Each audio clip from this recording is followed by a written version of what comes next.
Sarvamanthan news महाराष्ट्रामध्ये आपलं स्वागत. पाहुयात आजच्या टॉप 10 हेडलाईन्स. एफआरपी थकबाकीमुळे शेतकरी आक्रमक. कोल्हापूर विभागातील थकीत कारखान्यांवर कारवाईची मागणी. 750 कोटी अडकल्यानं शेतकरी संकटात. पीक कर्ज परतफेडीची चिंता.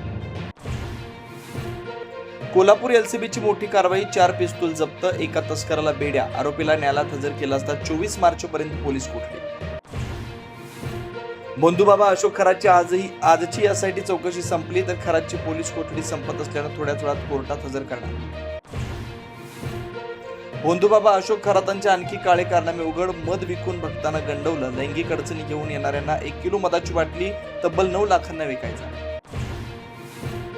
सातारा प्रकरणी मुख्यमंत्री कार्यालयातून डॅमेज कंट्रोल. भाजप आणि शिवसेनेच्या बड्या मंत्र्यांची एकत्र बैठक होणार. सातारा वादावर पडदा पडणार का, याकडे लक्ष.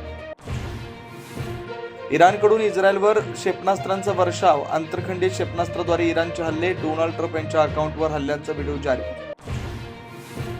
युद्धविरामाच्या संकेतानंतर सोन्याच्या दरामध्ये प्रतितोळा 6,500ची वाढ. आजचा भाव 1,45,000 रुपये. चांदीच्या दरात 10,000 रुपयांची वाढ. आखाती युद्धाचा रिक्षा चालकांना फटका. परभणी, सोलापूर, धुळ्यामध्ये गॅस भरण्यासाठी पंपाबाहेर गर्दी, तर कोल्हापूरमध्ये रिक्षा चालकांचा मोर्चा. हिंदू, बौद्ध आणि शीख व्यक्तीने धर्मांतर केल्यास आरक्षण मिळणार नाही. सुप्रीम कोर्टाचा निर्वाळा.